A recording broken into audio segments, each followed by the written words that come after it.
Hi, folks. You're with Tacitus Today, your pushback channel. And thank you for joining this audio no pictures live stream. Please listen to this presentation as you would a radio broadcast.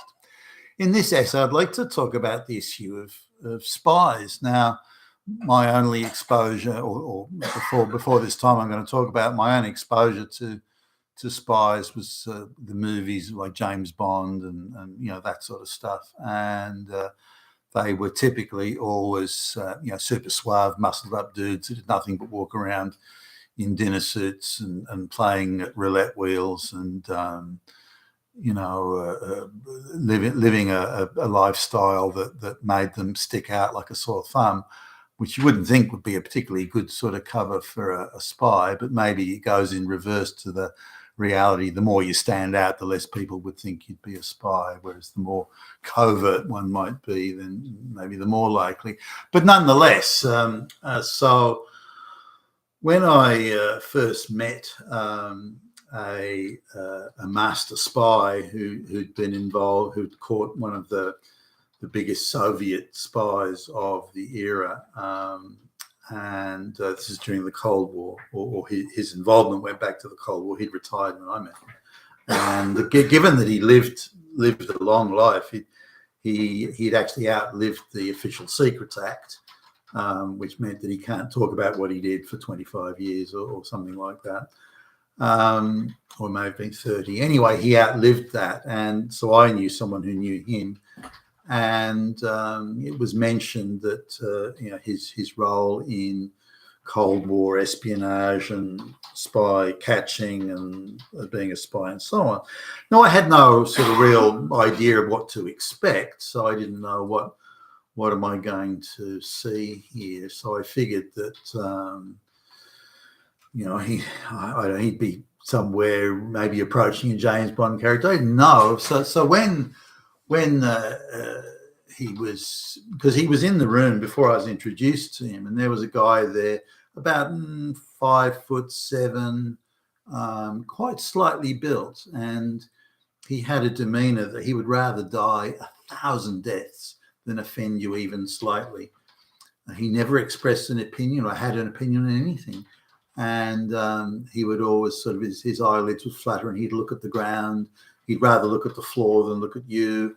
And he had this sort of very timid type air about him that made you want to sort of treat him very, very gently, because he seemed so timid. He's almost childlike in a way, his timidity and so on, which took me a bit by surprise, because I thought, well, it can't be him. He can't be the one.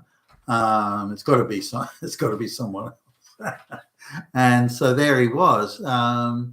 He spoke quite softly, so it means you had to really listen, and he spoke softly in such a way that you had to give him your full attention, and he didn't speak in crisp sentences or with great clarity. There was almost an innuendo about, or a double meaning possibly, about the way that he spoke. So you had to listen quite carefully and give him your attention in such a way that you knew you were understanding what he was saying.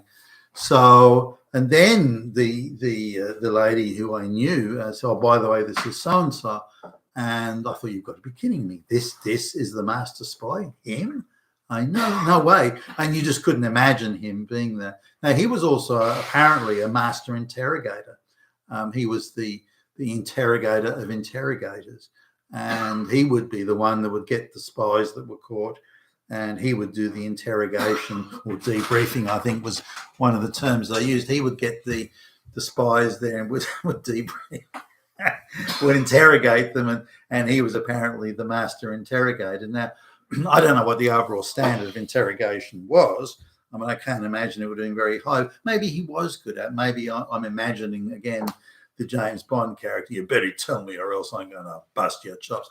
And I can't imagine this guy would have been involved in that. I imagine the goons that did the slapping around would have been, supplemental to his role. But let's assume for the moment that he is the master spy and the master interrogator and so on. I wouldn't have guessed it in a million years.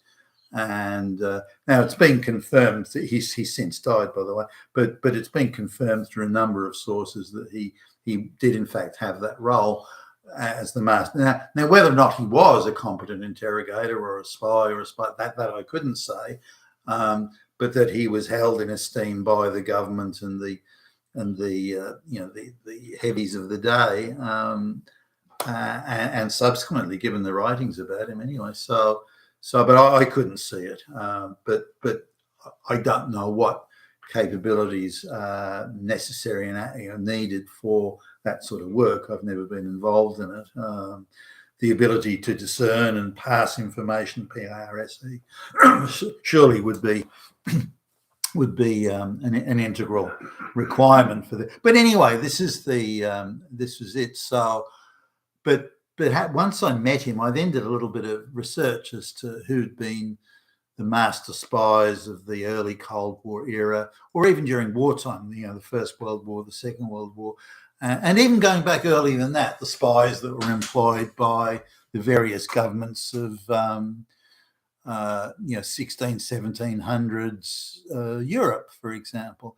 Now there was a huge preference for small, slightly built people, and the homosexuals were highly prized when it came to spies, which I thought was, well, why would you want that?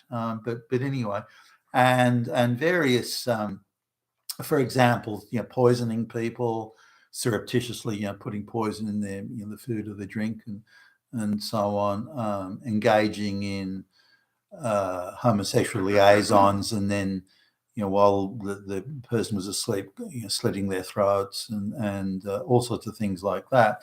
So and there was some photographs or descriptions of these spies, some, for example, in World War I Britain, and again this preference for small goblin-like creatures, and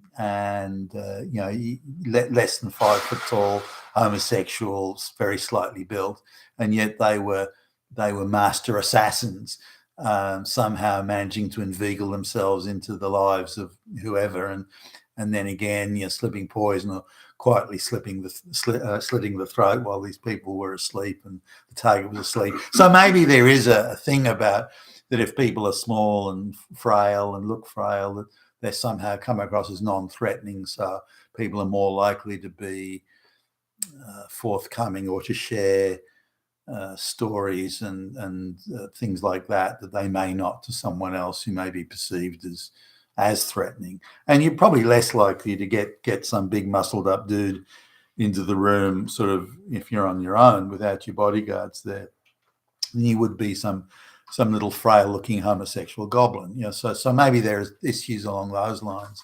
But spies aren't what we perceive them to be. And now you can get different categories of spies. For example, if you're going to get someone to inform on what the government is doing, say the US government or something like that, then you would get an aide to one of the senior politicians, or one of the senior committee members, or multiple politicians and committee members, and so you would make sure your sort of spy was inserted in there.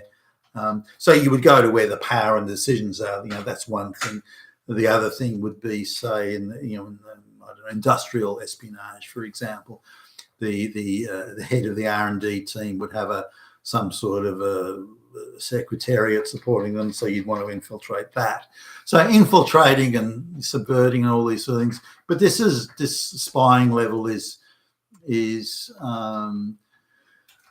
espionage on a governmental military scale, as in, what is the government doing? What are they thinking? What are they talking about? Where will their troops be deployed? How will they respond to this or that geopolitical event, and so on? So you had to be at the epicenter of government power, and this would be the important area that you want to penetrate.